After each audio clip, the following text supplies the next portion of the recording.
에덴의 동쪽 끝, 그곳에서 모든 것이 시작되었습니다.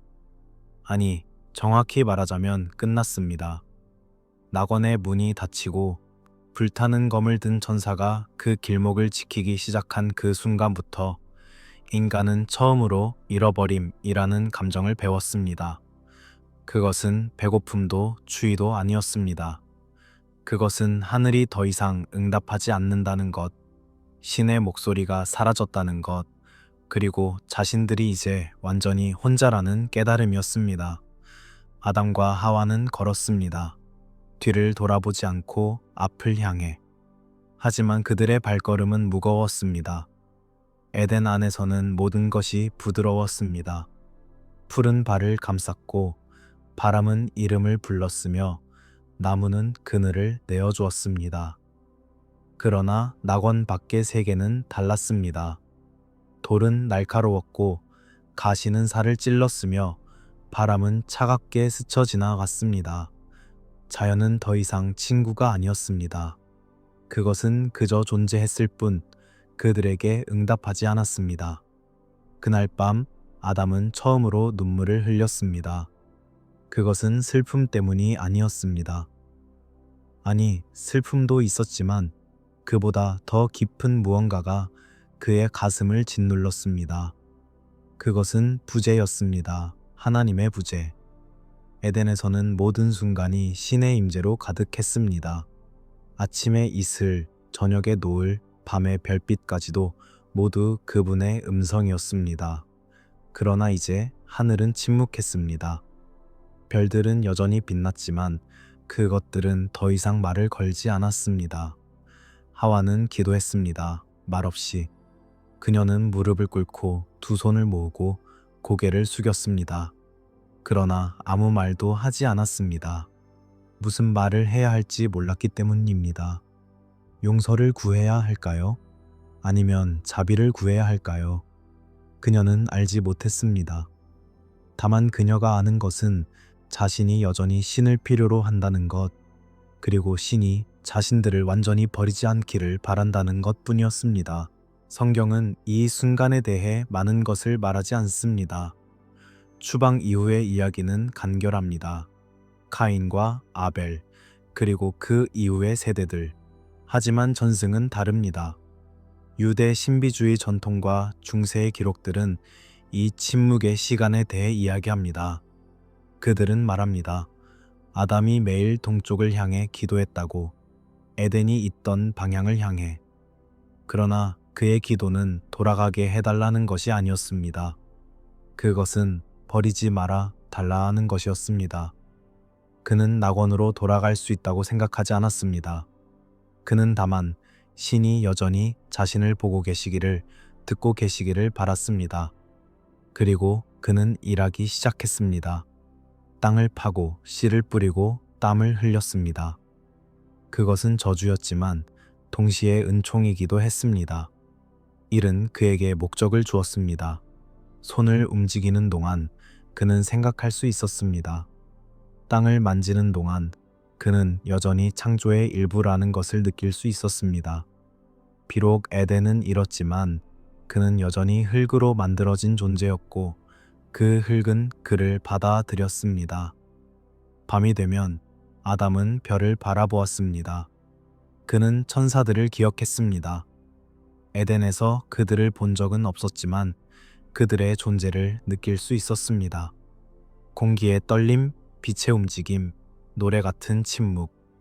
그 모든 것이 천사들의 날갯짓이었습니다. 그러나 지금 그는 혼자였습니다. 하와가 곁에 있었지만 그는 여전히 고독했습니다.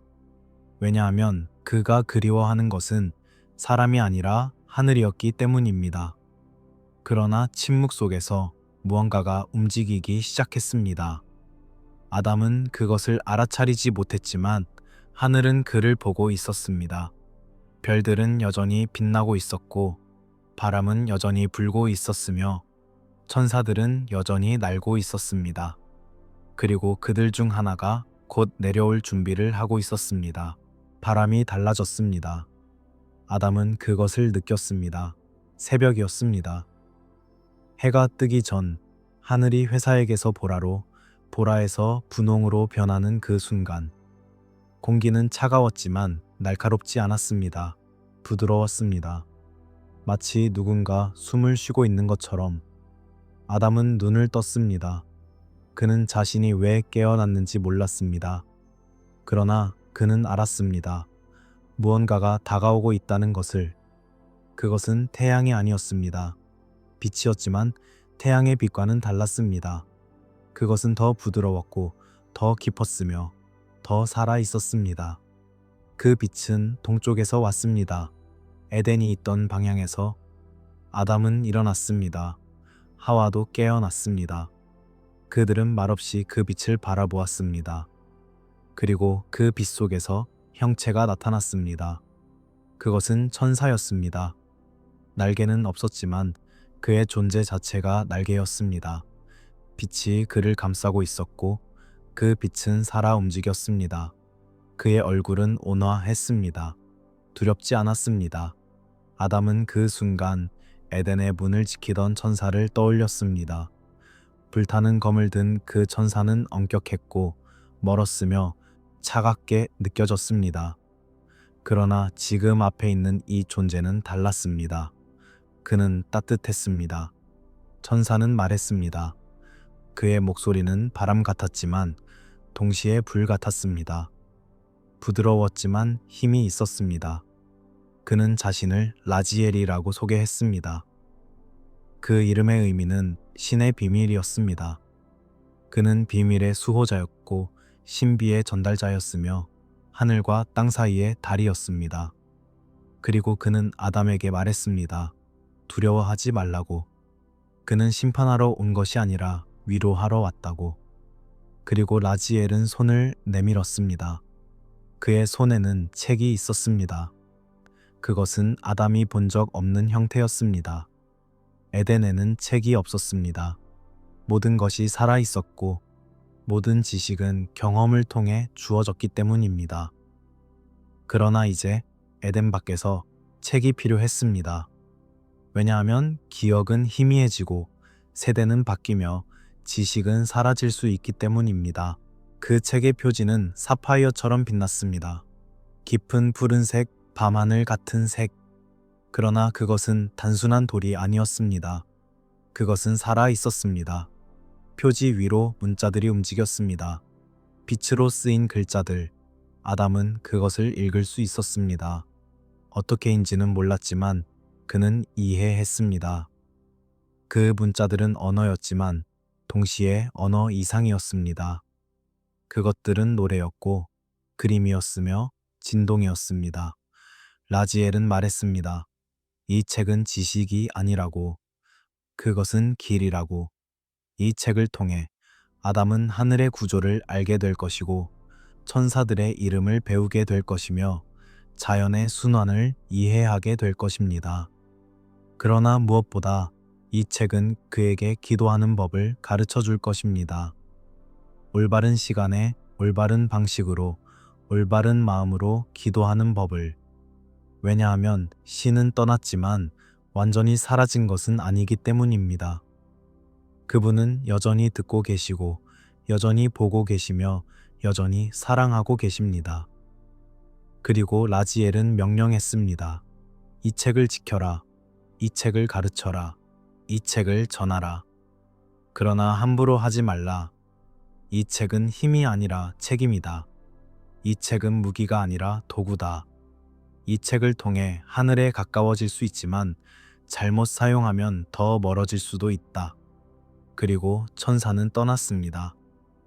그가 떠난 후 침묵이 찾아왔습니다. 그러나 그것은 이전의 침묵과 달랐습니다. 이전의 침묵은 차가웠지만 지금의 침묵은 따뜻했습니다. 공기에는 여전히 라지엘의 온기가 남아 있었습니다.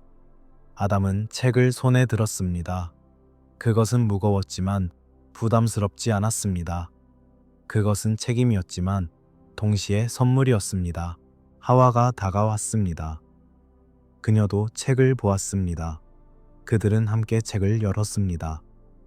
첫 페이지에는 빛이 가득했습니다. 그리고 그 빛 속에서 글자들이 나타났습니다. 그것은 창조의 이야기였습니다. 빛과 어둠, 하늘과 땅, 별과 바다, 그리고 인간. 아담과 하와는 자신들의 이야기를 읽었습니다. 그것은 슬펐지만 동시에 아름다웠습니다. 왜냐하면 그들은 깨달았기 때문입니다. 자신들이 여전히 이야기의 일부라는 것을. 비록 에덴은 잃었지만 그들의 이야기는 끝나지 않았다는 것을. 그날 밤 아담은 다시 동쪽을 향해 기도했습니다. 그러나 이번에는 달랐습니다. 그는 더 이상 혼자가 아니었습니다. 그의 손에는 책이 있었고 그의 마음에는 희망이 있었으며 그의 영혼에는 약속이 있었습니다. 하나님은 그들을 버리지 않았습니다. 그분은 천사를 보내셨고 책을 주셨으며 길을 열어주셨습니다. 에덴은 잃었지만 하늘은 여전히 열려 있었습니다. 별들이 빛났습니다. 그리고 아담은 알았습니다. 저 별들 하나하나에 천사가 있다는 것을. 그리고 그 천사들은 노래하고 있다는 것을. 그 노래는 들리지 않았지만 느낄 수 있었습니다. 공기의 떨림으로, 빛의 움직임으로, 침묵의 깊이로. 그리고 아담은 미소 지었습니다. 그것은 에덴 이후 처음으로 짓는 미소였습니다. 책을 여는 것은 세상을 여는 것과 같았습니다. 아담이 페이지를 넘길 때마다 새로운 빛이 쏟아져 나왔습니다. 그것은 평범한 빛이 아니었습니다. 그것은 생각을 담은 빛이었고 의미를 품은 빛이었으며 진리를 전하는 빛이었습니다. 페이지들은 종이가 아니었습니다. 그것은 빛으로 짜인 천이었고 그 위에 쓰인 문자들은 잉크가 아니라 불꽃이었습니다. 그리고 책은 말했습니다. 아담에게만 들리는 목소리로. 그것은 라지엘의 목소리가 아니었습니다. 그것은 더 오래되고 더 깊으며 더 부드러운 목소리였습니다. 마치 어머니가 아이에게 이야기를 들려주는 것처럼, 마치 스승이 제자에게 지혜를 전하는 것처럼 책은 아담에게 하늘의 구조에 대해 이야기했습니다. 하늘은 하나가 아니었습니다. 그것은 7겹이었습니다. 7개의 층, 7개의 세계, 7개의 영역. 가장 낮은 하늘은 샤마임이라 불렸습니다. 그곳은 구름과 비가 머무는 곳이었고 새들이 나는 곳이었으며 바람이 태어나는 곳이었습니다. 그 위에는 라키아가 있었습니다. 그곳은 별들이 고정된 곳이었고 태양과 달이 걷는 길이 있는 곳이었으며 천체들이 춤추는 무대였습니다. 세 번째 하늘은 스하킴이었습니다. 그곳에는 만나가 저장되어 있었고 천사들이 의인들을 위한 양식을 준비하고 있었습니다. 네 번째는 제불이었습니다. 천상의 예루살렘이 그곳에 있었고 성전이 서 있었으며 대천사 미카엘이 제사장으로서 봉사하고 있었습니다. 다섯 번째 하늘은 마온이었습니다. 천사들의 합창단이 그곳에서 밤낮으로 찬미를 올렸고 그들의 노래는 우주의 기초를 떨게 했습니다. 여섯 번째는 마콘이었습니다. 그곳에는 우주의 모든 기록이 보관되어 있었습니다. 별의 운행, 계절의 변화, 역사의 흐름, 모든 것이 책에 기록되어 있었고 천사들은 그 책들을 관리했습니다. 그리고 일곱 번째, 가장 높은 하늘은 아라봇이었습니다. 그곳은 신의 옥좌가 있는 곳이었고 영광의 빛이 쉬지 않고 타오르는 곳이었으며 인간의 언어로는 설명할 수 없는 신비가 머무는 곳이었습니다. 라지엘의 책은 이 모든 하늘에 대해 설명했습니다. 그러나 그것은 단순한 지리학이 아니었습니다. 그것은 신학이었고 우주론이었으며 영적 지도였습니다. 왜냐하면 각 하늘은 단순히 공간이 아니라 의미였기 때문입니다. 샤마임은 자연과의 관계를 상징했고 라케아는 질서와 시간을 의미했으며 스하킴은 은총을, 제불은 거룩함을, 마온은 찬양을, 마코는 기억을, 그리고 아라봇은 시인의 임재 자체를 나타냈습니다. 그리고 책은 천사들에 대해 이야기했습니다. 천사들은 무작위로 존재하지 않았습니다. 그들은 질서 안에 있었습니다. 계층이 있었고 역할이 있었으며 이름이 있었습니다. 가장 높은 천사들은 세라핌이었습니다. 6개의 날개를 가진 불타는 존재들. 그들은 신의 옥좌 주위에서 쉬지 않고 거룩하다, 거룩하다, 거룩하다를 외쳤고 그들의 목소리는 우주를 진동시켰습니다. 그 아래에는 케루빔이 있었습니다. 에덴의 문을 지키는 천사들. 그들은 4개의 얼굴과 4개의 날개를 가졌고 그들의 눈은 모든 방향을 보았습니다. 그들은 신의 영광을 운반했고 신의 지식을 보호했으며 신의 신비를 지켰습니다. 그 다음에는 오파님, 바퀴 천사들이 있었습니다. 그들은 눈으로 덮인 거대한 바퀴였고 끊임없이 회전하며 신의 뜻을 실행했습니다. 그리고 그 아래로 더 많은 계층이 있었습니다. 하쉬말림, 침묵의 천사들. 세라핌과 케루빔 사이에서 신의 말씀을 전달하는 자들. 타르쉬심, 빛나는 자들. 별들을 관리하고 우주의 질서를 유지하는 자들. 이쉬임, 불의 천사들. 심판과 정화를 담당하는 자들. 그리고 말라킴, 사자들. 인간 세계와 천상 세계를 오가며 메시지를 전하는 자들. 그러나 책이 가장 자세히 설명한 것은 자연의 천사들이었습니다.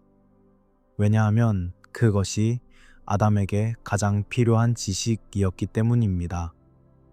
에덴에서는 자연이 순종했지만 이제 에덴 밖에서는 자연을 이해해야 했습니다. 그리고 자연을 이해하기 위해서는 자연을 다스리는 천사들을 알아야 했습니다. 비의 천사 리디아. 그는 구름을 모으고 물을 떨어뜨리며 땅을 적셨습니다. 바람의 천사 벤네츠. 그는 사계절에 바람을 불게 했고 폭풍을 일으키거나 잠재웠습니다. 별의 천사 코카벨. 그는 별자리를 관리했고 밤하늘의 질서를 유지했습니다. 낮의 천사 샴샤일. 그는 태양을 인도했고 빛의 시간을 측정했습니다. 밤의 천사 렐리엘. 그는 어둠을 펼쳤고 휴식의 시간을 지켰습니다. 그리고 책은 72 천사에 대해 이야기했습니다. 72 거룩한 이름을 가진 천사들. 그들은 각각 신의 특정한 속성을 반영했습니다. 자비, 정의, 지혜, 힘, 아름다움, 영광. 각 천사의 이름은 단순한 호칭이 아니었습니다. 그것은 기능이었습니다. 이름을 부르는 것은 그 천사를 소환하는 것이 아니라 그 천사가 담당하는 신의 속성에 자신을 맞추는 것이었습니다. 예를 들어 베후엘이라는 천사가 있었습니다. 그의 이름은 신 안에 있음을 의미했습니다. 그를 부르는 것은 자신을 신의 임재 안에 놓는 것이었습니다. 아하이아라는 천사가 있었습니다. 그의 이름은 나는 존재한다를 의미했습니다. 그를 부르는 것은 신의 존재를 인정하는 것이었습니다. 이엘라는 천사가 있었습니다. 그의 이름은 신은 나의 신을 의미했습니다. 그를 부르는 것은 신과의 개인적 관계를 선언하는 것이었습니다. 라지엘의 책은 이 모든 이름을 기록했습니다. 그러나 그것은 단순한 목록이 아니었습니다. 각 이름과 함께 그 천사를 부르는 올바른 시간이 있었습니다. 올바른 상황이 있었습니다. 올바른 마음의 상태가 있었습니다. 왜냐하면 천사들은 도구가 아니었기 때문입니다. 그들은 신의 뜻을 실행하는 존재들이었고 그들을 부르는 것은 그 뜻에 자신을 맞추는 것을 의미했습니다.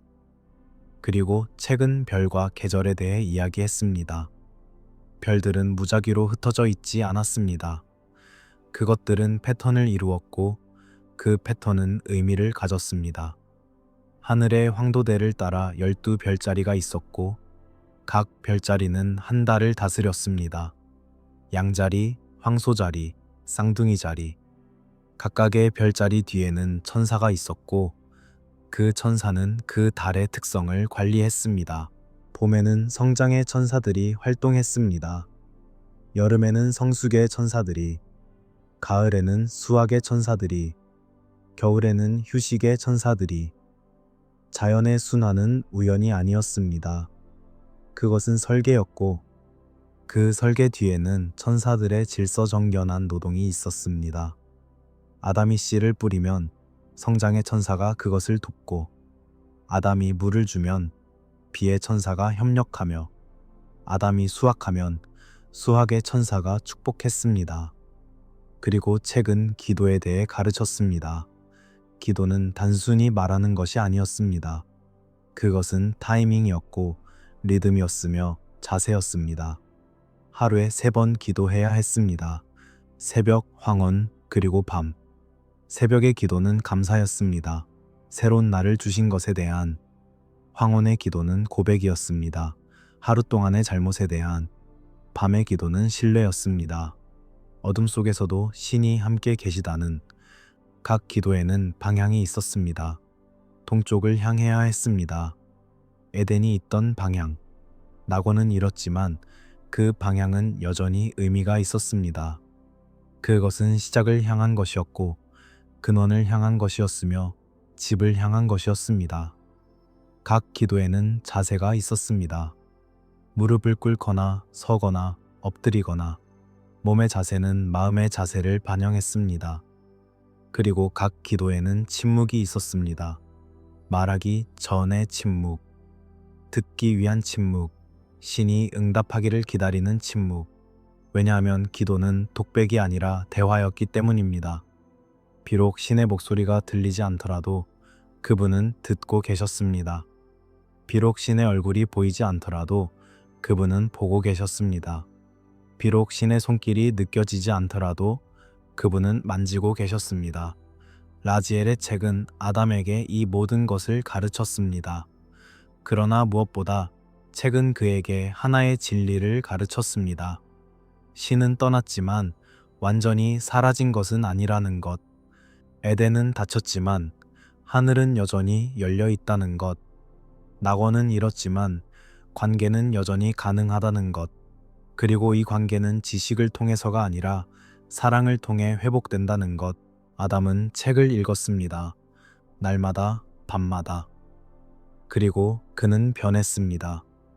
그의 눈이 달라졌습니다. 이제 그는 별을 볼 때 단순히 빛을 보는 것이 아니었습니다. 그는 천사를 보았습니다.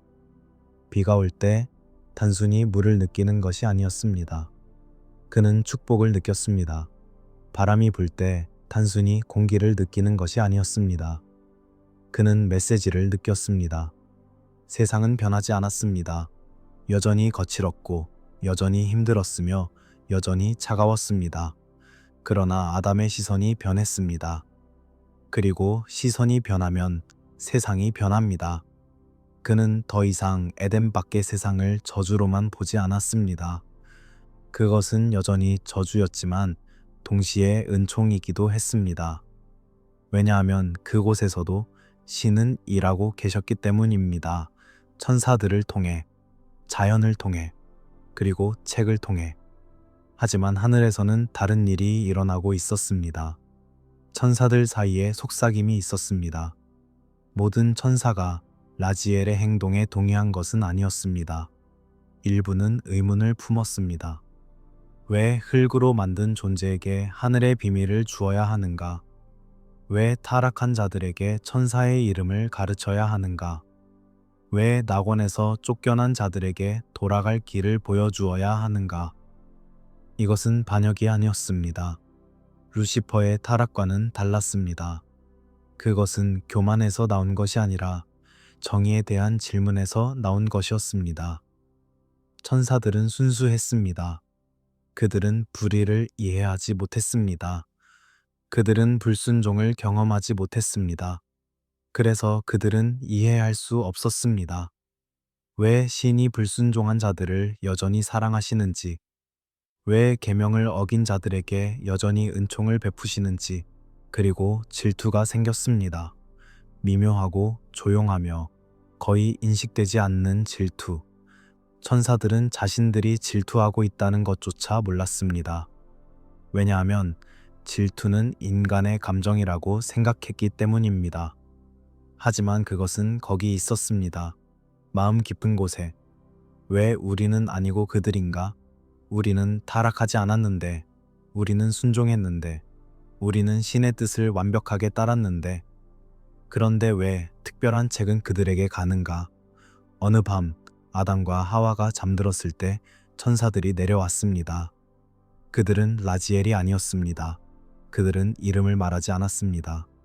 그들은 빛 속에 숨어 있었고 그림자 속에 머물렀습니다. 그들은 책을 보았습니다. 아담의 곁에 놓인 그 빛나는 책을. 그리고 그들은 생각했습니다. 이것이 정말 옳은가? 이 지식이 정말 인간에게 주어져야 하는가? 그리고 그들 중 하나가 손을 내밀었습니다. 책을 들어 올렸습니다. 그 순간 책이 떨렸습니다. 빛이 더 밝아졌습니다. 천사는 놀랐습니다. 책이 저항하고 있었습니다. 그것은 단순한 물건이 아니었습니다. 그것은 살아 있었고 뜻이 있었으며 목적이 있었습니다. 그리고 그 목적은 아담과 함께 있는 것이었습니다. 하지만 천사는 포기하지 않았습니다. 그는 책을 들고 날아올랐습니다. 하늘로. 그리고 그는 생각했습니다. 이것을 돌려주어야 한다고. 신께 돌려주어야 한다고. 이것은 인간의 것이 아니라 하늘의 것이라고. 하지만 그가 하늘 높이 올라갔을 때 무언가 잘못되었습니다. 책이 무거워졌습니다. 점점 더 무거워졌습니다. 마치 모든 하늘의 무게가 그 안에 담긴 것처럼. 그리고 천사의 손에서 책이 미끄러졌습니다. 떨어졌습니다. 아래로. 빠르게. 빛의 흔적을 남기며. 그것은 땅으로 떨어지지 않았습니다. 그것은 바다로 떨어졌습니다. 깊은 바다, 어둠의 바다, 시면. 물보라가 일었고 파도가 일어났으며 바다 전체가 떨렸습니다. 바다는 혼돈의 상징이었습니다. 창조 이전의 어둠, 질서가 부과되지 않은 원초적 힘, 그리고 그곳에 라지엘의 책이 가라앉았습니다. 빛나는 책이 어둠 속으로, 질서의 상징이 혼돈 속으로, 하늘의 선물이 시면 속으로. 하지만 신은 보고 계셨습니다. 그분은 항상 보고 계셨습니다. 천사들의 의심도, 책의 추락도, 바다의 떨림도. 그리고 그분은 행동하셨습니다. 조용히, 그러나 확실하게. 그분은 바다의 천사를 부르셨습니다. 라합, 깊은 곳을 다스리는 천사. 거대하고 강하며 신비로운 존재. 라합은 시면으로 내려갔습니다. 어둠 속으로. 그리고 그는 책을 찾았습니다. 여전히 빛나고 있는 책을. 그 빛은 어둠 속에서 더 밝았습니다. 마치 별이 밤하늘에서 더 밝은 것처럼. 라합은 책을 들어 올렸습니다. 조심스럽게, 존중하며. 그리고 그는 책을 수면 위로 가져왔습니다. 파도 위로. 그리고 파도는 책을 해변으로 밀어냈습니다. 아담이 기도하는 바로 그 해변으로. 아담은 아침에 책을 발견했습니다. 모래 위에 놓인 젖었지만 손상되지 않은 책을. 그는 놀랐습니다. 어떻게 책이 여기 있는가? 그는 잠들기 전에 책을 곁에 두었는데, 그런데 어떻게 바다에서 왔는가? 그리고 그는 깨달았습니다. 무언가 일어났다는 것을, 누군가 책을 가져갔다는 것을, 그리고 신이 책을 돌려주셨다는 것을. 그는 책을 들어 올렸습니다. 그리고 책은 더 단단했습니다. 이전보다 더 무겁고 더 견고하며 더 확고했습니다. 마치 시험을 통과한 것처럼, 마치 도전을 이겨낸 것처럼. 그리고 아담은 이해했습니다. 이 책은 단순한 선물이 아니라는 것을, 그것은 약속이라는 것을. 하늘이 흔들리고 천사들이 의심하며 시면이 삼키려 해도 이 약속은 깨지지 않는다는 것을. 그날부터 아담은 책을 더 소중히 여겼습니다. 그것은 지식의 원천이었지만 그 이상이었습니다. 그것은 신의 신실함의 증거였습니다. 신은 한 번 주신 것을 거두지 않으셨습니다. 비록 천사들이 반대해도, 비록 바다가 삼켜도 신의 약속은 돌아왔습니다. 더 강하게 세월이 흘렀습니다. 아담과 하와는 자녀를 낳았습니다. 카인과 아벨, 그리고 그들 이후에 셋. 카인은 살인자가 되었고 아벨은 희생자가 되었습니다. 그것은 깊은 슬픔이었습니다. 에덴의 상실보다 더 깊은 슬픔.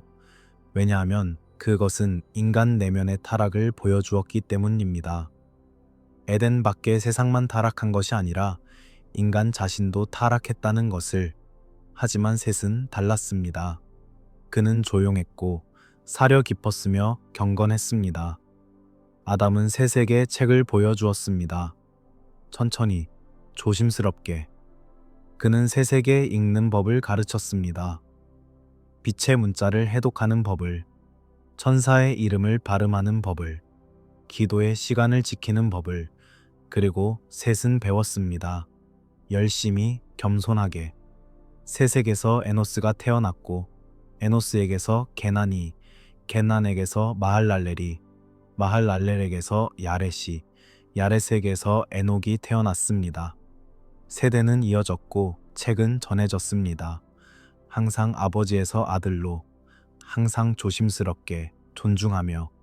그리고 각 세대는 책을 읽었지만 각자 다른 것을 보았습니다. 왜냐하면 책은 독자에 따라 달라졌기 때문입니다. 같은 페이지라도 다른 사람이 읽으면 다른 빛을 발했습니다. 같은 문자라도 다른 눈으로 보면 다른 의미를 드러냈습니다. 책은 살아 있었고 성장했으며 적응했습니다. 그것은 독자가 필요로 하는 것을 주었습니다. 지식을 원하는 자에게는 지식을, 위로를 원하는 자에게는 위로를, 방향을 원하는 자에게는 방향을 주었습니다. 그리고 에녹에게 책이 왔을 때 무언가 특별한 일이 일어났습니다. 에녹은 다른 사람들과 달랐습니다. 그는 조용했습니다. 거의 말을 하지 않았습니다. 사람들 사이에 있기보다 혼자 있기를 좋아했습니다. 그는 책을 읽는 것이 아니라 책을 보았습니다. 그의 눈은 단순히 문자를 읽는 것이 아니라 그 너머를 보았습니다. 빛 뒤에 의미를, 의미 뒤에 진리를, 진리 뒤에 신을. 에녹은 책과 함께 걸었습니다. 날마다, 밤마다. 그리고 그가 걸으면서 그는 변했습니다. 그의 몸이 가벼워졌습니다. 그의 눈이 밝아졌습니다. 그의 영혼이 넓어졌습니다. 사람들은 그를 이상하게 여겼습니다. 그는 점점 더 이 세상에 속하지 않는 것처럼 보였습니다. 마치 한 발은 땅에, 다른 한 발은 하늘에 있는 것처럼. 그리고 어느 날 에녹은 사라졌습니다. 그는 죽지 않았습니다. 성경은 말합니다. 에녹이 하나님과 동행하더니 하나님이 그를 데려가심으로 세상에 있지 아니하였더라. 그는 상승했습니다. 하늘로, 몸과 영혼이 함께. 그는 7 하늘을 통과했습니다. 샤마임을 지나 라키아를 지나 스하킴과 제불과 마온과 마콘을 지나 마침내 아라봇에 도달했습니다. 그곳에서 에녹은 보았습니다. 라지엘의 책에 기록된 모든 것을. 실제로 7 하늘의 구조, 천사들의 계층, 별들의 경로, 기도의 여정, 모든 것이 정확히 책에 쓰인 대로였습니다. 책은 거짓말하지 않았습니다. 책은 상상이 아니었습니다. 책은 지도였고 에녹은 그 지도를 따라 목적지에 도달했습니다. 하늘에서 에녹은 변화되었습니다. 그는 더 이상 단순한 인간이 아니었습니다. 그는 메타트론이 되었습니다. 위대한 서기, 하늘의 기록자. 그는 우주의 모든 일을 기록하는 임무를 받았습니다. 별의 운행, 인간의 행위, 천사의 노래. 모든 것이 그의 책에 기록되었습니다. 그리고 그의 책은 어떤 의미에서 라지엘의 책의 연장이었습니다. 하지만 에녹이 떠나기 전 그는 아들 메투셀라에게 책을 맡겼습니다. 그는 말했습니다. 이것을 지켜라. 이것을 전하라. 이것을 잃지 말라. 왜냐하면 어려운 시대가 올 것이기 때문이다. 어둠의 시대가. 그리고 이 책이 유일한 빛이 될 것이다. 메투셀라는 책을 받았습니다. 그리고 그는 아버지가 사라지는 것을 보았습니다. 빛 속으로. 천천히 아름답게. 마치 새벽이 밤을 삼키듯. 마치 별이 하늘로 돌아가듯. 에녹은 떠났고 하늘은 그를 받아들였습니다. 그리고 메투셀라는 홀로 남았습니다. 책과 함께. 그리고 약속과 함께. 에녹의 상승은 무엇을 의미했을까요? 그것은 가능성이었습니다. 인간이 다시 하나님과 걸을 수 있다는 가능성. 에덴은 잃었지만 관계는 회복될 수 있다는 가능성. 죽음은 피할 수 없지만 죽음을 넘어설 수도 있다는 가능성. 에녹은 그 가능성의 증거였습니다. 그리고 라지엘의 책은 그 가능성의 지도였습니다. 밤하늘의 별들이 빛났습니다. 그리고 그 중 하나가 어쩌면 에녹이었을지도 모릅니다. 이제 메타트론이 된, 여전히 지켜보고 여전히 기록하며 여전히 기억하는, 그가 한때 걸었던 땅을, 그가 한때 읽었던 책을, 그가 한때 사랑했던 사람들을. 세월은 계속 흘렀습니다. 메투셀라는 오래 살았습니다. 성경이 기록한 인간 중 가장 오래, 969년, 거의 1000년. 그는 세상이 변하는 것을 보았습니다. 천천히, 그러나 확실하게. 사람들이 많아졌습니다. 도시가 생겼습니다. 문명이 발전했습니다. 그러나 동시에 폭력도 자랐습니다. 죄악도 깊어졌습니다. 그리고 하나님의 마음은 슬펐습니다. 성경은 말합니다. 여호와께서 사람의 죄악이 세상의 가득함과 그의 마음으로 생각하는 모든 계획이 항상 악할 뿐임을 보시고 땅 위에 사람 지으셨음을 한탄하사 마음에 근심하시고 신은 결정하셨습니다. 세상을 심판하시기로, 홍수로, 모든 것을 씻어내시기로. 하지만 한 사람이 있었습니다. 노아, 메투셀라의 손자, 람에게 아들. 그는 의로웠습니다. 타락한 세상 속에서도 그는 하나님과 동행했습니다. 에녹처럼은 아니었지만 그래도 그는 걸었습니다. 그리고 메투셀라는 노아에게 책을 주었습니다. 라지엘의 책을, 마지막 선물로. 그리고 그는 말했습니다. 이것이 너를 지킬 것이다. 홍수가 와도, 세상이 끝나도 이것이 너를 지킬 것이다. 그리고 메투셀라는 죽었습니다. 홍수가 오기 직전에. 마치 그가 세상을 막고 있었던 것처럼 그가 살아있는 동안 심판은 지연되었습니다. 그러나 그가 떠났을 때 하늘의 문이 열렸습니다. 그리고 물이 쏟아져 내렸습니다. 노아는 조롱을 받았습니다. 120년 동안.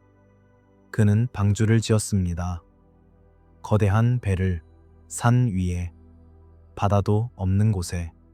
사람들은 웃었습니다. 그들은 말했습니다. 미쳤다고. 홍수라니. 말도 안 된다고. 하지만 노아는 계속했습니다. 하루하루. 나무를 자르고 못을 박고 역청을 칠했습니다.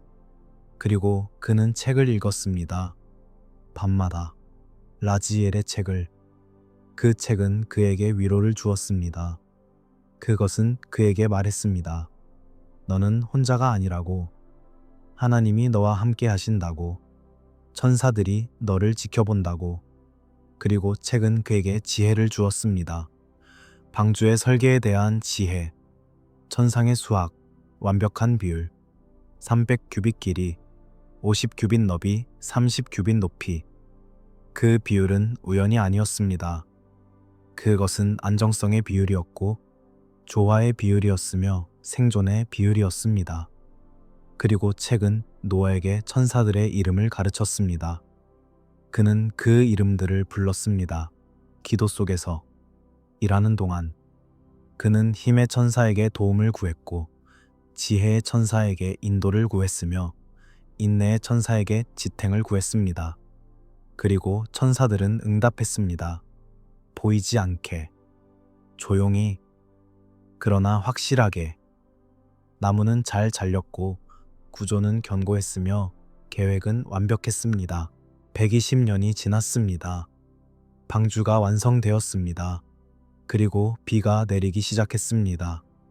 처음에는 가늘게, 그러나 점점 더 세게. 하늘의 창들이 열렸고 깊음의 샘들이 터졌습니다. 물이 솟아올랐습니다.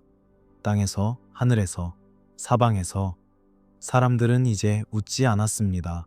그들은 비명을 질렀습니다. 그들은 방주로 달려왔습니다. 그러나 문은 이미 닫혀 있었습니다. 하나님께서 친히 닫으셨습니다. 방주 안은 혼돈이었어야 했습니다. 모든 종류의 동물들, 깨끗한 것과 부정한 것, 날짐승과 길짐승, 기는 것과 뛰는 것, 그들은 함께 있었습니다. 좁은 공간에, 어둠 속에, 흔들리는 배 안에. 그러나 이상하게도 평온이 있었습니다. 사자는 으르렁거리지 않았고 늑대는 물지 않았으며 뱀은 공격하지 않았습니다. 마치 에덴이 방주 안에 작게나마 회복된 것처럼. 그리고 노아는 알았습니다. 이것이 책의 힘이라는 것을. 라지엘의 책은 방주 안에서 빛났습니다. 부드러운 빛, 달빛 같은 빛. 그 빛은 동물들을 진정시켰고 사람들을 위로했으며 어둠을 물리쳤습니다. 방주 밖에서는 세상이 끝나고 있었지만 방주 안에서는 생명이 보존되고 있었습니다. 그리고 그 보존의 중심에 책이 있었습니다. 40일 동안 비가 내렸습니다. 그리고 물은 150일 동안 땅을 덮었습니다. 방주는 떠다녔습니다. 산꼭대기 위로, 구름 아래로. 물은 모든 것을 삼켰습니다. 도시, 들판, 숲, 모든 것. 세상은 다시 창조 이전의 상태로 돌아갔습니다. 물만 있고 어둠만 있으며 혼돈만 있는 상태로. 하지만 방주는 떠 있었습니다. 에덴의 잔재처럼, 생명의 씨앗처럼, 새로운 시작의 약속처럼.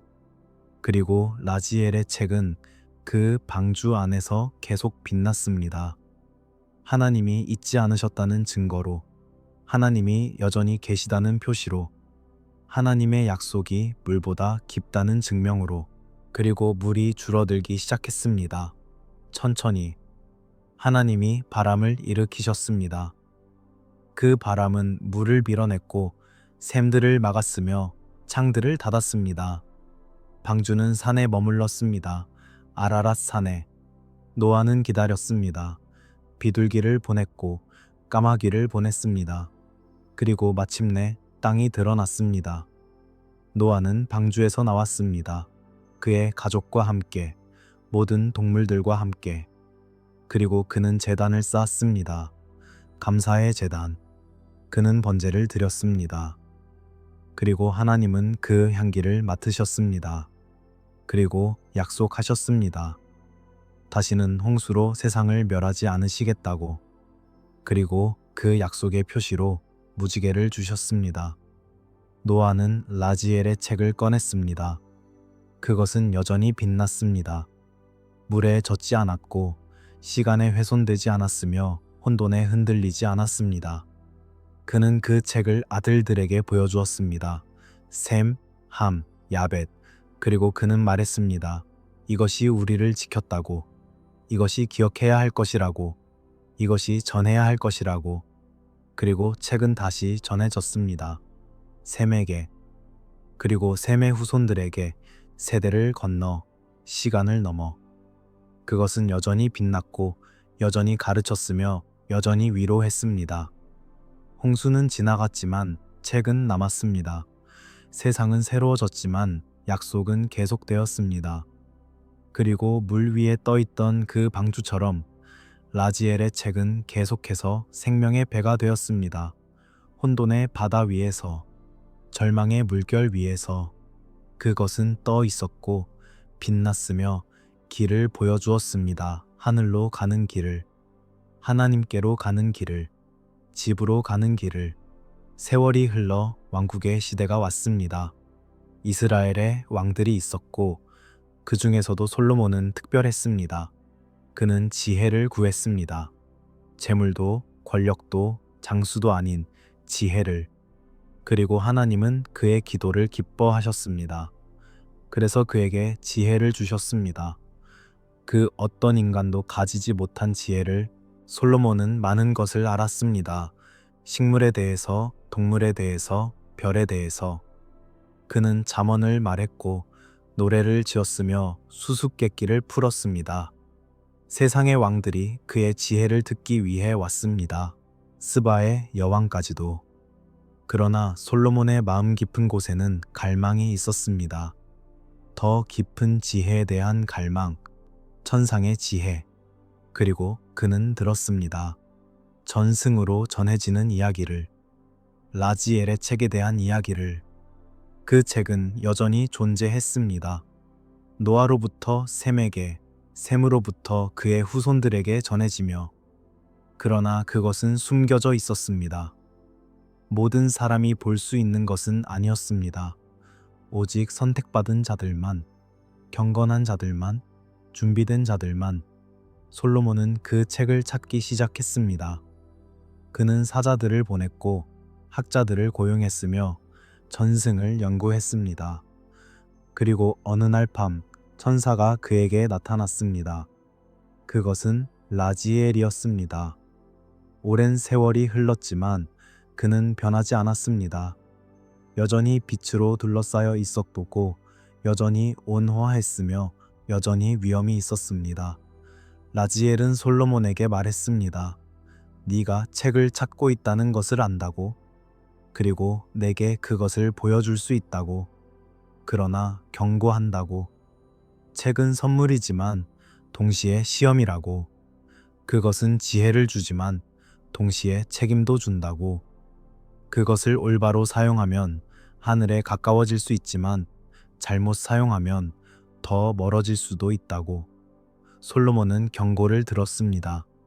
그리고 그는 대답했습니다. 이해한다고. 조심하겠다고. 지혜를 구하되 겸손을 잃지 않겠다고. 라지엘은 그에게 책을 주었습니다. 그것은 여전히 사파이어처럼 빛났고 여전히 살아있는 문자들로 가득했으며 여전히 무거웠지만 부담스럽지 않았습니다. 솔로몬은 책을 받았습니다. 그리고 그는 읽기 시작했습니다. 날마다, 밤마다. 그리고 그의 지혜는 더욱 깊어졌습니다. 솔로몬은 성전을 건축하기로 했습니다. 하나님의 집, 예루살렘에. 그것은 거대한 프로젝트였습니다. 최고의 재료, 최고의 장인, 최고의 설계. 그러나 솔로몬은 더 원했습니다. 그는 원했습니다. 천사들의 도움을. 그리고 라지엘의 책은 그에게 방법을 가르쳤습니다. 책에는 천사들의 이름이 있었습니다. 72이름. 그리고 각 이름을 부르는 방법. 올바른 시간, 올바른 자세, 올바른 마음. 솔로몬은 배웠습니다. 그리고 그는 불렀습니다. 천사들을. 그들은 왔습니다. 보이지 않게. 그러나 확실하게 그들은 일했습니다. 돌을 나르고 나무를 다듬고 금을 입히며. 성전은 빠르게 지어졌습니다. 그리고 그것은 아름다웠습니다. 인간의 손으로만 만들어진 것보다 더 아름다웠습니다. 그러나 솔로몬은 여기서 멈추지 않았습니다. 그는 더 나아갔습니다. 그는 반지를 만들었습니다. 특별한 반지. 그 위에 하나님의 이름이 새겨진 반지. 테트라그라마톤 야훼. 그 이름의 힘으로 그는 영들을 제어할 수 있었습니다. 천사들뿐만 아니라 악령들도. 그는 악령들을 소환했습니다. 그들을 봉인했습니다. 그들을 노역에 사용했습니다. 처음에는 선한 의도였습니다. 악을 제어하여 선을 이루겠다는. 그러나 천천히 무언가 변하기 시작했습니다. 솔로몬은 질문하기 시작했습니다. 왜 이것만 할 수 있는가? 왜 저것은 안 되는가? 책은 경계를 정했습니다. 하지만 솔로몬은 그 경계를 시험했습니다. 조금씩, 천천히. 그는 여전히 지혜로웠습니다. 그러나 지혜가 자만으로 변하기 시작했습니다. 그는 많은 아내를 취했습니다. 정치적 동맹을 위해. 그 아내들은 자신들의 신들을 가져왔습니다. 이방의 신들, 우상들. 그리고 솔로몬은 허락했습니다. 그들이 제단을 쌓는 것을, 그들이 향을 피우는 것을 그는 생각했습니다. 관용이라고, 지혜라고. 그러나 그것은 타협이었습니다. 라지엘의 책은 어두워지기 시작했습니다. 빛이 희미해졌습니다. 문자들이 흐려졌습니다. 책은 여전히 거기 있었지만 솔로몬은 더 이상 읽을 수 없었습니다. 그는 페이지를 넘겼지만 의미가 보이지 않았습니다. 그는 이름들을 불렀지만 응답이 들리지 않았습니다. 책이 그에게서 멀어지고 있었습니다. 왜냐하면 그가 책의 목적에서 멀어졌기 때문입니다. 책은 권력의 도구가 아니었습니다. 그것은 관계의 다리였습니다. 책은 지배하기 위한 것이 아니라 섬기기 위한 것이었습니다. 책은 자신을 높이기 위한 것이 아니라 하나님을 높이기 위한 것이었습니다. 솔로몬은 이것을 잊었습니다. 아니, 잊은 것은 아니었습니다. 그는 알고 있었습니다. 그러나 무시했습니다. 그리고 어느 날 책이 닫혔습니다. 완전히. 솔로몬이 열려고 했지만 열리지 않았습니다. 페이지들이 봉인되었습니다. 빛으로. 그 빛은 부드러웠지만 넘을 수 없었습니다. 솔로몬은 이해했습니다. 책이 그를 떠났다는 것을, 아니, 그가 책을 떠났다는 것을. 그는 여전히 반지를 가지고 있었습니다. 여전히 권력을 가지고 있었습니다. 여전히 불을 가지고 있었습니다. 그러나 책은 없었습니다. 솔로몬은 늙었습니다. 그리고 그는 깨달았습니다. 자신의 삶이 얼마나 헛되었는지. 그는 전도서를 썼습니다. 헛되고 헛되며 헛되고 헛되니 모든 것이 헛되도다. 그 말은 단순한 염세주의가 아니었습니다. 그것은 고백이었습니다. 그는 지혜를 얻었지만 지혜를 사랑해서 분리했습니다. 그는 지식을 얻었지만 지식을 겸손해서 분리했습니다. 그는 권력을 얻었지만 권력을 섬김에서 분리했습니다. 라지엘의 책은 사라졌습니다. 어디로 갔는지 아무도 몰랐습니다. 어떤 이는 말합니다. 하늘로 돌아갔다고. 어떤 이는 말합니다. 바다에 다시 떨어졌다고. 어떤 이는 말합니다. 의로운 자에게 전해졌다고. 그러나 확실한 것은 솔로몬에게서는 떠났다는 것입니다. 그리고 그와 함께 한 시대가 끝났습니다. 책은 사라졌지만 완전히 사라진 것은 아니었습니다. 그것은 흔적을 남겼습니다. 조각들을, 파편들을, 기억들을. 그리고 그중 가장 중요한 것이 72 이름이었습니다. 그 이름들은 전승으로 남았습니다. 구전으로, 글로, 기도로. 그것들은 변형되었고 해석되었으며 적용되었습니다. 유대 신비주의 전통, 카발라는 이 이름들을 보존했습니다. 그들은 출애굽기를 연구했습니다. 제 14장, 14절, 15절, 16절. 각 절은 정확히 72글자로 이루어져 있었습니다. 그것은 우연이 아니었습니다. 그것은 암호였습니다. 숨겨진 구조, 신성한 패턴. 랍비들은 그 절들을 분해했습니다. 첫 번째 절의 첫 글자, 두 번째 절의 마지막 글자, 세 번째 절의 첫 글자. 이런 식으로 조합하면 72개의 산문자 이름이 나왔습니다.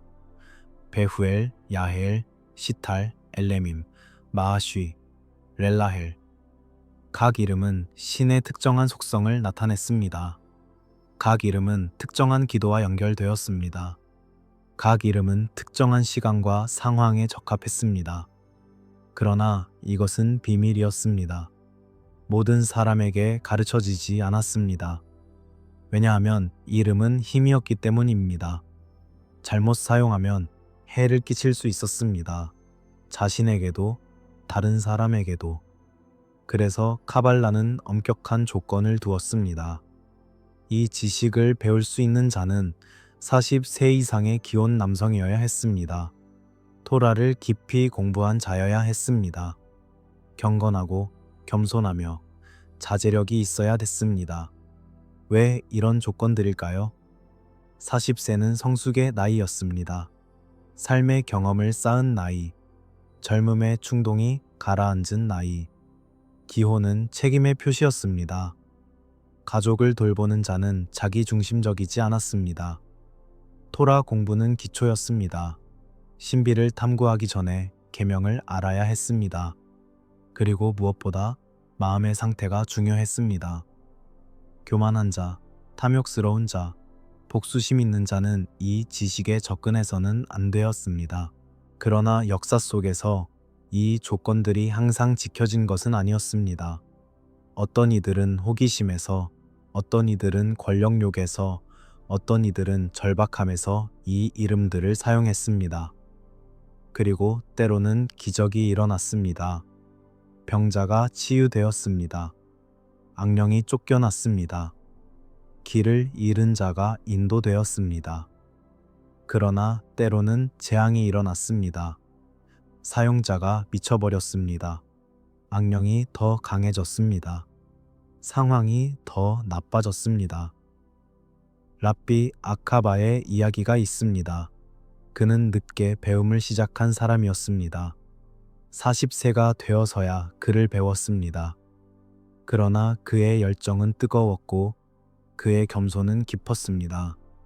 그는 토라를 공부했고 탈무드에 정통했으며 카발라의 비밀에도 입문했습니다. 그는 72 이름을 배웠습니다. 어느 날 한 아이가 그에게 왔습니다. 악령에 사로잡힌 아이. 부모들은 모든 것을 시도했습니다. 의사들, 랍비들, 기도들. 그러나 아무것도 효과가 없었습니다. 아카바는 아이를 보았습니다. 그리고 그는 동정심을 느꼈습니다. 그는 72 이름 중 하나를 불렀습니다. 조용히, 겸손하게. 그는 명령하지 않았습니다. 그는 간청했습니다. 그는 악령에게 소리치지 않았습니다. 그는 하나님께 기도했습니다. 그리고 아이가 치유되었습니다. 악령이 떠났습니다. 부모들은 감사했습니다. 그들은 아카바를 기적을 행하는 자라고 불렀습니다. 그러나 아카바는 거부했습니다. 그는 말했습니다. 나는 아무것도 하지 않았다고, 하나님께서 하셨다고, 이름은 단지 통로일 뿐이라고, 권력이 아니라 섬김이라고. 이것이 72 이름의 올바른 사용이었습니다. 그것은 주문이 아니었습니다. 마법이 아니었습니다. 그것은 기도였습니다. 정열이었습니다. 자신을 신의 뜻에 맞추는 것이었습니다. 이름을 부르는 것은 그 이름이 대표하는 신의 속성을 인정하는 것이었습니다. 그리고 그 속성을 자신의 삶에 초대하는 것이었습니다. 현대에 와서 이 이름들은 널리 퍼졌습니다. 책들이 출판되었고 웹사이트가 만들어졌으며 앱이 개발되었습니다. 누구나 72 이름에 접근할 수 있게 되었습니다. 그러나 그것은 양날의 검이었습니다. 한편으로는 더 많은 사람이 영적 도구에 접근할 수 있게 되었습니다. 다른 한편으로는 그 도구가 오용될 위험도 커졌습니다. 어떤 이들은 이 이름들을 마치 주문처럼 사용했습니다. 복권에 당첨되기 위해, 연인을 되찾기 위해, 적을 해치기 위해. 그러나 이것은 왜곡이었습니다. 이름들은 욕망을 성취하는 도구가 아니었습니다. 그것들은 영혼을 정화하는 도구였습니다. 그것들은 자신을 신에게 맞추는 도구였습니다. 그것들은 지배가 아니라 항복을 위한 것이었습니다. 진짜 목적은 무엇이었을까요? 그것은 정렬이었습니다. 자신의 의지를 신의 의지에, 자신의 욕망을 신의 욕망에, 자신의 길을 신의 길에. 예를 들어 배후회를 부르는 것은 신 안에 거함을 선언하는 것이었습니다. 그것은 자신이 신의 임재 안에 있음을 인정하는 것이었습니다. 그리고 그 인정 자체가 변화를 일으켰습니다. 왜냐하면 신 안에 거한다고 믿는 자는 다르게 행동하기 때문입니다. 또 다른 예로 야훼를 부르는 것은 나는 존재한다를 선언하는 것이었습니다. 신의 존재를, 그것은 무신론이나 의심을 물리치는 것이었습니다. 그리고 신이 존재한다고 확신하는 자는 두려움 없이 살 수 있었습니다. 왜냐하면 모든 것이 그분의 손 안에 있기 때문입니다. 이름들은 침묵 속에서 가장 잘 작동했습니다. 큰 소리로 외칠 필요가 없었습니다. 마음속으로 속삭이는 것으로 충분했습니다. 심지어 말하지 않고 단지 생각하는 것만으로도 충분했습니다.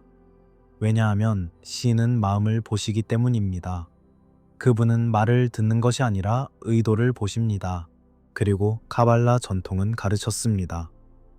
이 이름들을 사용할 때 특정한 명상을 해야 한다고, 이름의 글자들을 시각화하는 것, 히브리 문자로, 그 문자들이 빛으로 만들어진 것처럼 상상하는 것, 그리고 그 빛이 자신을 채우는 것을 느끼는 것.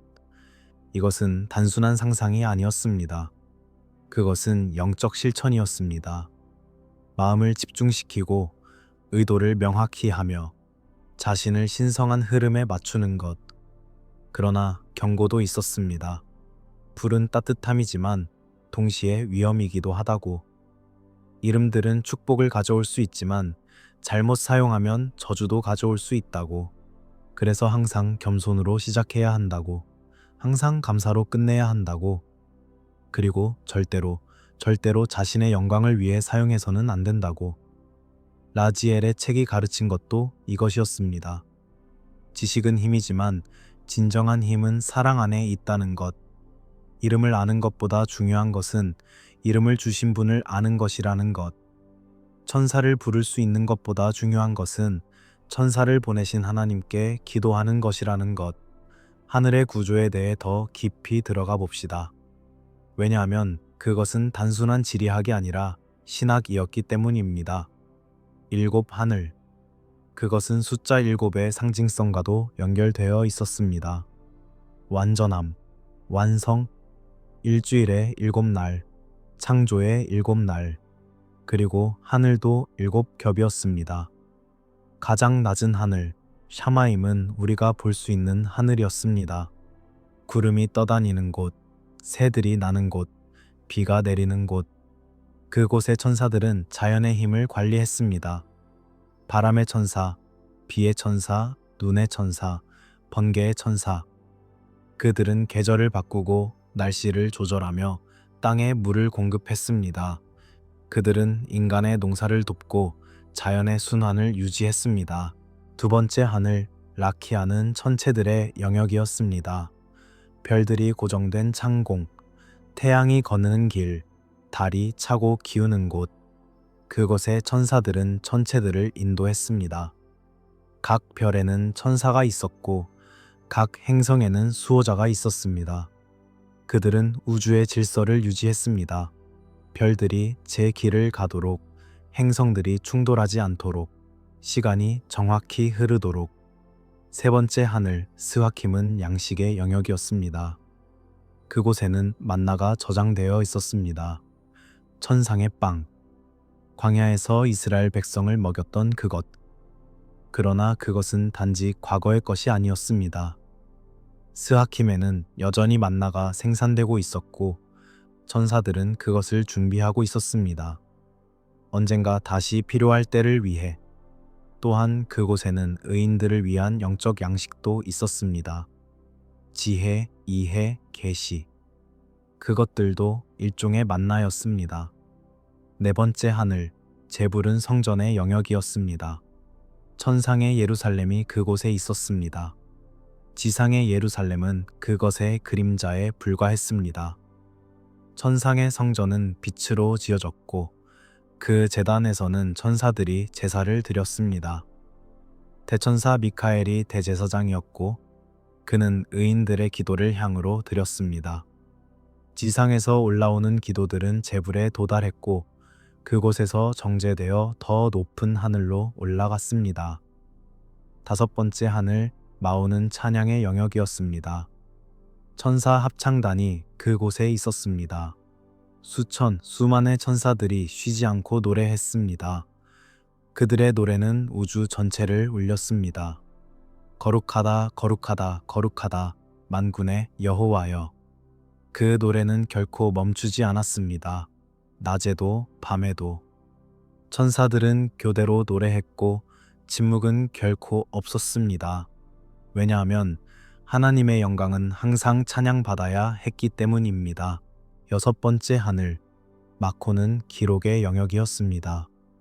거대한 도서관이 그곳에 있었습니다. 우주의 모든 일이 기록된 책들, 별의 탄생과 죽음, 행성의 움직임, 인간의 행위, 모든 생각, 모든 말, 모든 행동.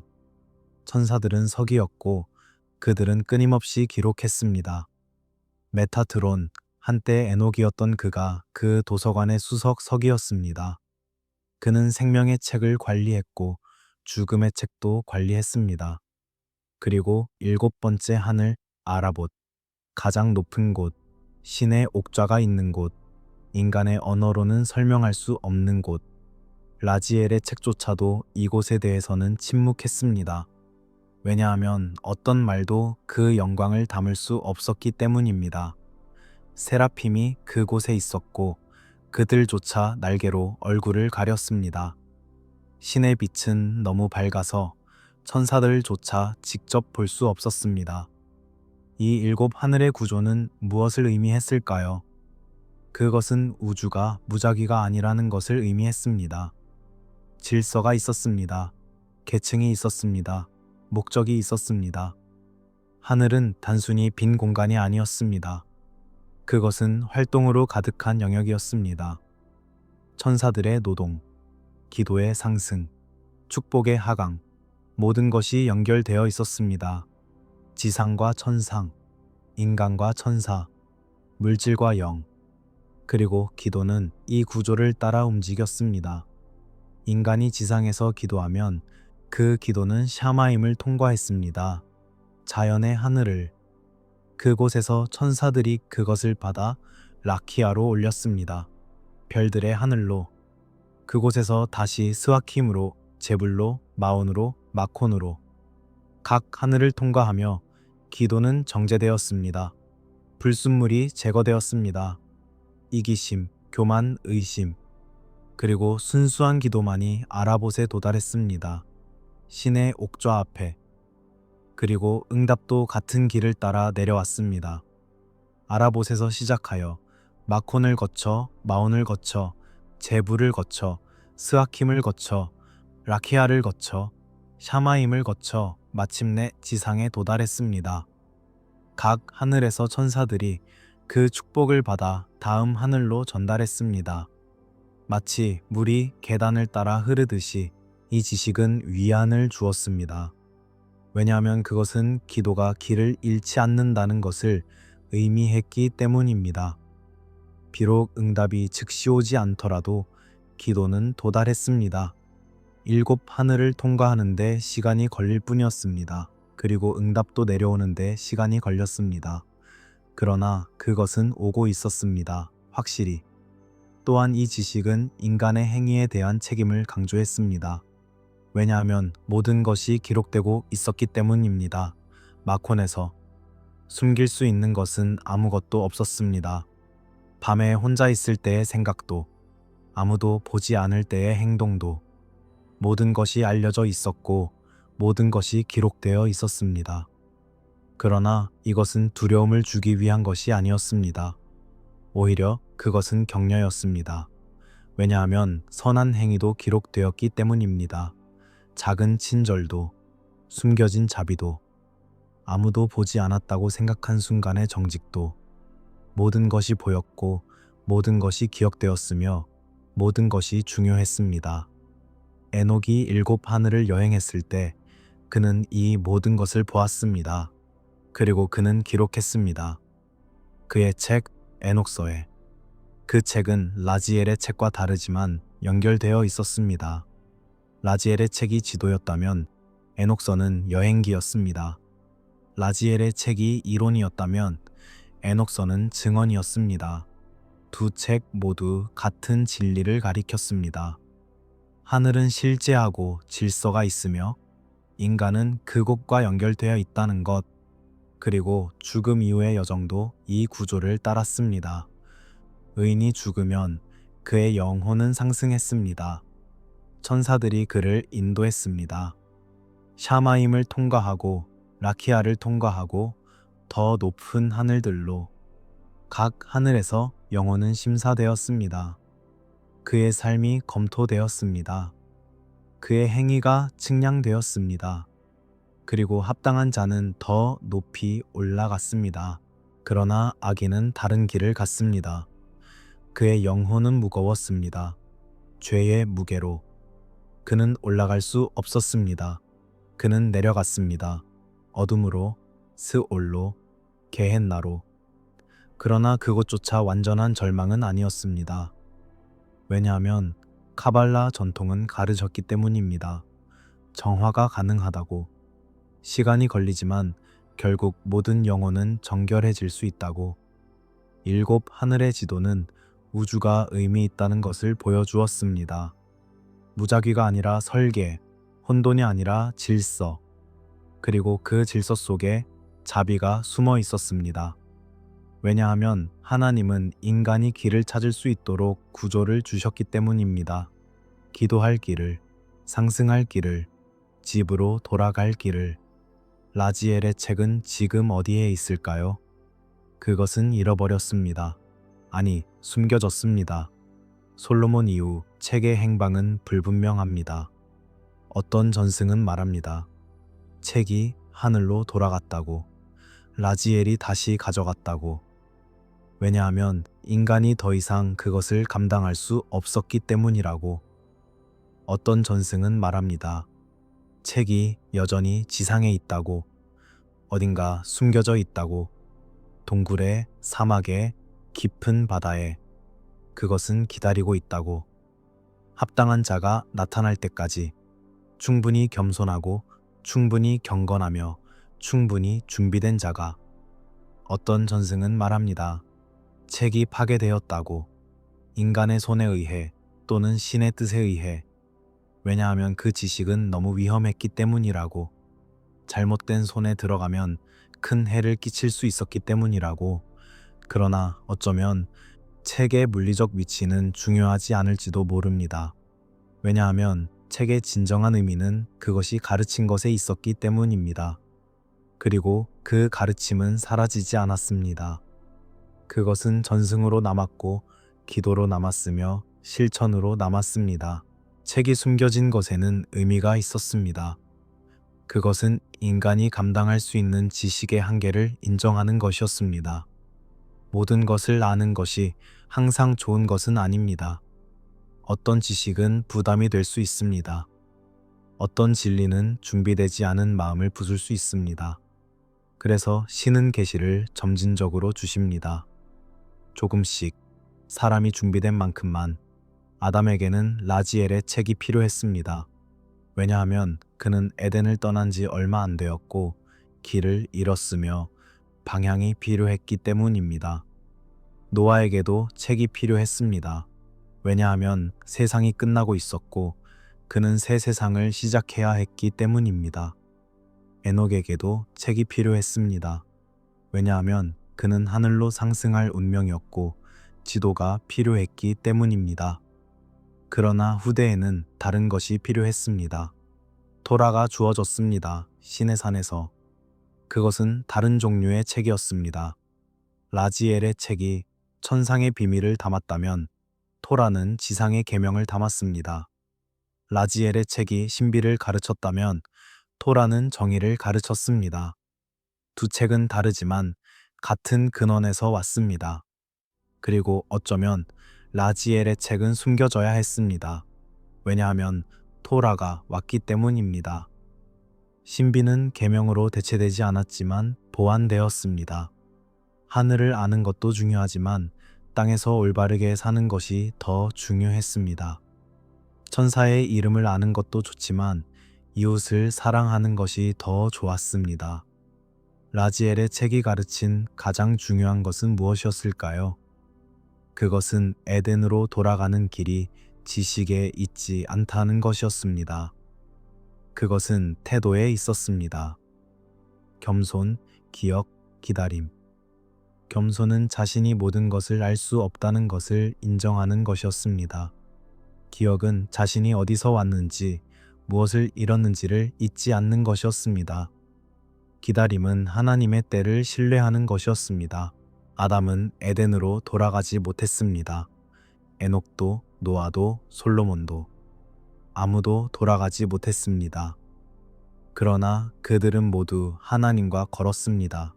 다른 방식으로, 다른 장소에서, 그리고 그것으로 충분했습니다. 왜냐하면 에덴은 장소가 아니라 상태였기 때문입니다. 하나님과의 친밀함의 상태, 그리고 그 친밀함은 낙원에서만 가능한 것이 아니었습니다. 그것은 어디서나 가능했습니다. 심지어 에덴 밖에서도. 라지엘의 책 없이도 남은 것들이 있었습니다. 기도, 별, 침묵. 인간은 여전히 기도할 수 있었습니다. 비록 잃은 두 이름을 모르더라도 인간은 여전히 별을 볼 수 있었습니다. 비록 천사들을 보지 못하더라도 인간은 여전히 침묵 속에서 하나님을 느낄 수 있었습니다. 비록 음성을 듣지 못하더라도. 그리고 이것이 진정한 지혜였습니다. 책은 도움이 되지만 필수는 아니라는 것. 지식은 유용하지만 결정적이지는 않다는 것. 중요한 것은 마음이라는 것. 하나님을 향한 마음, 진리를 갈망하는 마음, 사랑으로 가득한 마음. 밤이 깊어갑니다. 별들이 빛나고 있습니다. 그중 어떤 것들은 수천 년 전에 비칩니다. 그 별들이 빛을 발할 때 아담은 아직 살아 있었을지도 모릅니다. 에녹은 아직 땅을 걷고 있었을지도 모릅니다. 노아는 아직 방주를 짓고 있었을지도 모릅니다. 그리고 그 빛은 지금 우리에게 도달했습니다. 이것이 라지엘의 책이 가르친 것입니다. 모든 것이 연결되어 있다는 것, 과거와 현재, 하늘과 땅, 인간과 천사, 그리고 그 연결의 중심에 하나님이 계신다는 것. 그분은 시작이시고 끝이시며 알파이시고 오메가이십니다. 그분 안에서 모든 것이 하나가 됩니다. 그러니 눈을 감으세요. 천천히 호흡하세요. 당신은 혼자가 아닙니다. 비록 라지엘의 책이 없어도, 비록 천사의 이름을 모르더라도, 비록 일곱 하늘의 구조를 외우지 못하더라도 당신은 여전히 하나님의 피조물입니다. 여전히 사랑받고 있습니다. 여전히 보살핌을 받고 있습니다. 별들이 당신을 지켜보고 있습니다.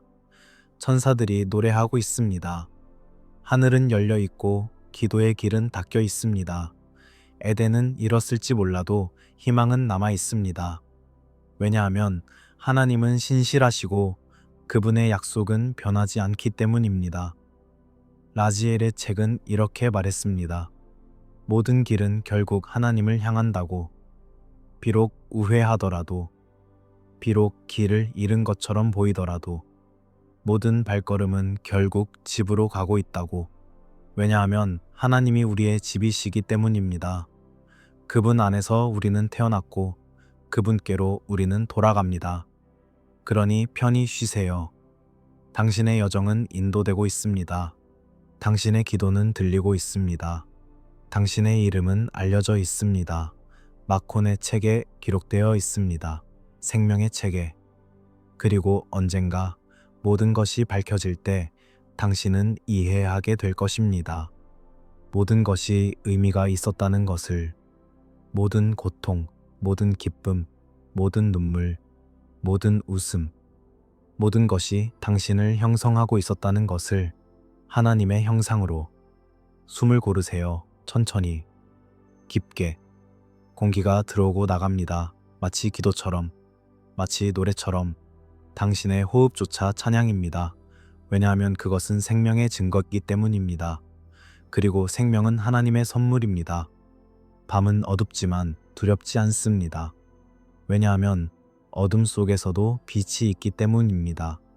별빛, 달빛, 그리고 내면의 빛, 하나님이 당신 안에 두신 그 빛, 그것은 결코 꺼지지 않습니다. 비록 희미해 보일지라도, 비록 가려진 것처럼 보일지라도, 그것은 여전히 타고 있습니다. 라지엘의 책은 사라졌을지 모릅니다. 그러나 그것이 가리킨 길은 여전히 열려 있습니다.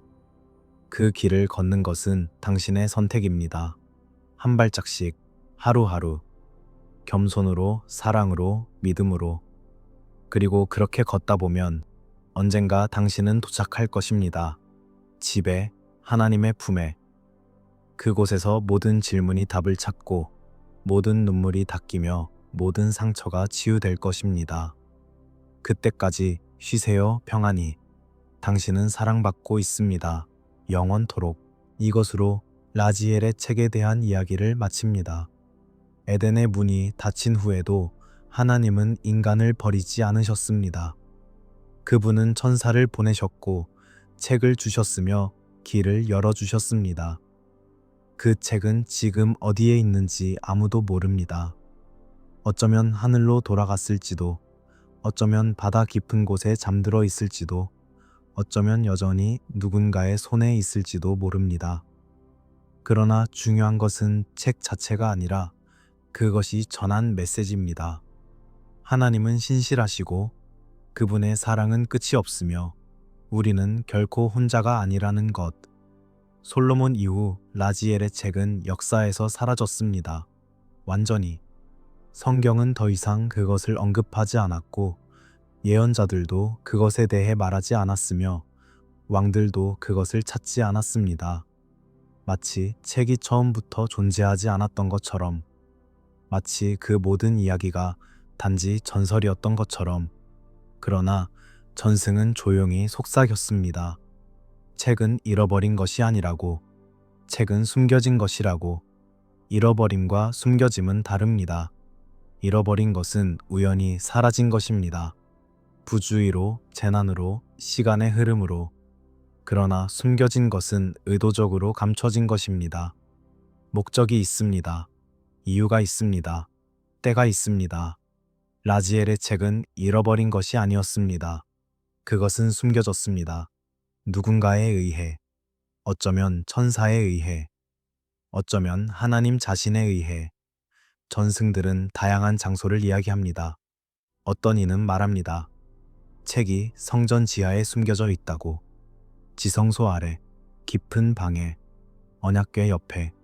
그곳은 인간이 함부로 들어갈 수 없는 곳이었습니다. 오직 대제사장만 1년에 한 번 속죄일에만 들어갈 수 있었습니다. 그리고 그조차도 두려움 속에서 혹시 죽을까봐. 그러니 책이 그곳에 있다면 그것은 안전했을 것입니다. 인간의 손길이 닿지 않는 곳에. 그러나 성전은 파괴되었습니다. 바벨론에 의해, 그리고 나중에 로마에 의해. 그렇다면 책은 어떻게 되었을까요? 어떤 이는 말합니다. 예레미야가 책을 가져갔다고. 성전이 불타기 전에. 그는 그것을 광야로 가져갔다고. 느보산 어딘가에 모세가 죽은 그곳에 숨겼다고. 동굴 속에, 깊숙이. 그리고 그 동굴의 입구를 봉인했다고. 언젠가 다시 필요할 때까지. 또 다른 전승은 말합니다. 책이 바다로 돌아갔다고. 아담의 시대에 한번 바다에 떨어졌듯이 이번에는 영원히. 라합 바다의 천사가 그것을 받아 시면으로 가져갔다고. 인간의 세계와 완전히 분리된 곳으로. 그곳에서 책은 여전히 빛나고 있다고. 물고기들 사이에서, 어둠 속에서, 홀로, 기다리며. 그리고 어떤 이는 말합니다. 책이 하늘로 돌아갔다고. 라지엘이 다시 가져갔다고. 왜냐하면 인간의 시대가 끝났기 때문이라고. 아담에게 주어졌던 은총의 시대가, 직접 계시의 시대가. 이제 인간은 토라를 가졌습니다. 예언자들을 가졌습니다. 성전을 가졌습니다. 라지엘의 책은 더 이상 필요하지 않았습니다. 아니, 필요하지 않은 것이 아니라 너무 위험했습니다. 왜 하나님은 책을 다시 드러내지 않으셨을까요? 왜 그분은 그것을 찾게 하지 않으셨을까요? 역사를 보면 패턴이 있습니다. 반복되는 패턴, 계시, 오용, 침묵. 하나님이 무언가를 주십니다. 지식을, 권능을, 은총을. 인간은 그것을 받습니다. 처음에는 겸손으로, 감사로. 그러나 시간이 지나면서 무언가 변합니다. 사용이 오용이 됩니다. 선물이 무기가 됩니다. 은총이 교만이 됩니다. 아담은 책을 올바로 사용했습니다. 셋도, 에녹도, 노아도. 그러나 시간이 흐르면서 책의 의미가 왜곡되기 시작했습니다. 어떤 이들은 그것을 권력의 도구로 보았습니다. 어떤 이들은 그것을 통제의 수단으로 보았습니다. 솔로몬조차, 그 지혜로운 솔로몬조차 결국 경계를 넘었습니다. 그리고 책은 그에게서 떠났습니다. 이것이 패턴입니다. 하나님은 주시고 인간은 남용하며 하나님은 거두십니다. 그리고 침묵이 옵니다. 긴 침묵, 배움의 침묵. 왜냐하면 인간은 선물 없이 살아가는 법을 배워야 하기 때문입니다. 자신의 힘이 아닌 하나님의 은혜로 사는 법을, 지식이 아닌 믿음으로 걷는 법을. 지식이 너무 빨리 주어지는 것은 위험합니다. 준비되지 않은 마음에 강력한 진리가 주어지면 그것은 축복이 아니라 저주가 됩니다. 마치 어린아이에게 칼을 주는 것처럼 아이는 그것으로 무엇을 할지 모릅니다. 아이는 자신을 다치게 할 수도 있고 다른 사람을 다치게 할 수도 있습니다. 그래서 지혜로운 부모는 때를 기다립니다. 아이가 충분히 자랄 때까지, 충분히 성숙할 때까지. 모세의 돌판을 생각해 보세요. 하나님이 친히 쓰신 십계명. 그것은 드러난 계시였습니다. 모든 이스라엘 백성이 볼 수 있는 것이었습니다. 읽을 수 있는 것이었습니다. 지킬 수 있는 것이었습니다. 그러나 첫 번째 돌판은 깨졌습니다. 모세가 산에서 내려와 금송아지를 보았을 때 그는 분노하여 돌판을 던졌습니다. 그리고 그것은 산산조각이 났습니다. 두 번째 돌판이 만들어졌습니다. 같은 계명이 쓰였습니다. 그러나 무언가 달랐습니다. 첫 번째 돌판은 하나님이 만드신 것이었지만 두 번째 돌판은 모세가 깎은 것이었습니다. 첫 번째는 완전한 선물이었지만 두 번째는 협력의 결과였습니다. 인간이 준비하고 하나님이 쓰시는. 그리고 두 번째 돌판은 깨지지 않았습니다. 왜냐하면 이스라엘 백성이 배웠기 때문입니다. 실패를 통해, 고통을 통해. 라지엘의 책도 마찬가지였을지 모릅니다. 그것은 첫 번째 돌판 같았습니다. 완전한 선물, 너무 순수하고 너무 강력하며 너무 직접적인. 그러나 인간은 아직 준비되지 않았습니다. 그래서 책은 감춰져야 했습니다. 깨지기 전에, 파괴되기 전에, 오염되기 전에. 그리고 대신 다른 것이 주어졌습니다. 토라, 예언자들, 시편들. 이것들은 다른 종류의 계시였습니다. 덜 직접적이지만 더 안전한, 덜 신비롭지만 더 실용적인. 그것들은 천사의 이름을 가르치지 않았습니다. 그러나 정의를 가르쳤습니다. 일곱 하늘의 구조를 설명하지 않았습니다. 그러나 이웃을 사랑하는 법을 가르쳤습니다. 예언자 시대에 책이 언급되지 않은 이유는 이것입니다. 예언자들은 다른 메시지를 전했습니다. 그들은 신비를 추구하지 않았습니다. 그들은 정의를 추구했습니다. 그들은 하늘의 구조를 설명하지 않았습니다. 그들은 땅의 불의를 고발했습니다. 그들은 천사의 이름을 부르지 않았습니다. 그들은 하나님의 이름으로 왕들에게 맞섰습니다. 이것이 새로운 시대였습니다. 신비의 시대가 끝나고 윤리의 시대가 시작된, 직접 계시의 시대가 끝나고 도덕적 책임의 시대가 시작된. 그리고 이 시대에는 라지엘의 책이 필요하지 않았습니다. 아니, 방해가 되었을 것입니다.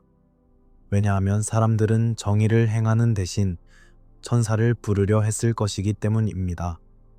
가난한 자를 돕는 대신 이른두 이름을 외우려 했을 것이기 때문입니다.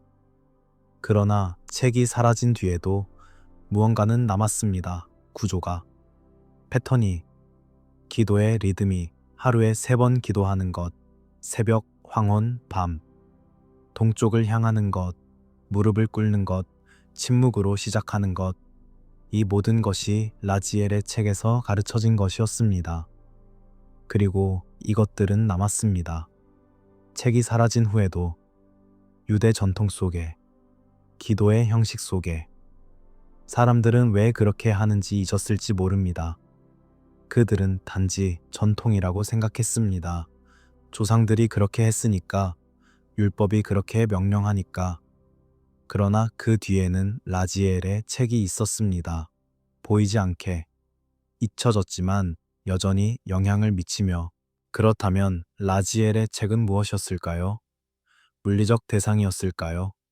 정말로 사파이어 표지와 빛나는 문자를 가진 책이었을까요? 아니면 그것은 단계였을까요? 발전의 단계, 계시의 단계. 아담에게서 노아까지, 노아에게서 에녹까지, 에녹에게서 솔로몬까지 이어지는 영적 여정의 단계. 어쩌면 책은 둘 다였을지 모릅니다. 물리적이면서 동시에 영적인, 실제이면서 동시에 상징적인. 당신이 그것을 손에 들 수 있었지만 당신이 손에 든 것은 단순한 물체가 아니라 관계였습니다. 하나님과의 관계, 하늘과의 관계, 진리와의 관계. 그리고 어쩌면 이것이 책이 숨겨진 진짜 이유입니다. 사람들이 책 자체에 집착하기 시작했기 때문입니다. 그들은 책이 가리키는 것이 아니라 책 자체를 찾았습니다.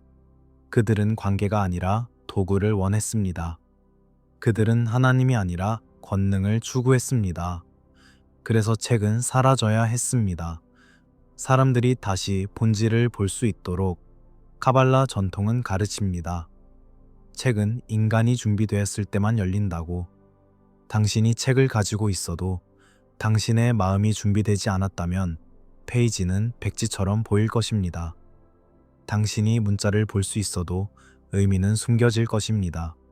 왜냐하면 책은 단순한 정보가 아니기 때문입니다. 그것은 계시입니다. 그리고 계시는 준비된 그릇에만 부어집니다. 그렇다면 책은 지금도 존재할까요? 어딘가에 기다리고 있을까요? 어쩌면 그렇습니다. 어쩌면 아닙니다. 중요한 것은 그것이 아닙니다. 중요한 것은 당신이 준비되어 있느냐는 것입니다. 만약 라지엘이 지금 당신 앞에 나타나서 책을 내민다면 당신은 무엇을 하시겠습니까? 그것을 권력으로 사용하시겠습니까? 지배의 도구로? 아니면 그것을 다리로 사용하시겠습니까? 하나님께 가까이 가는 길로?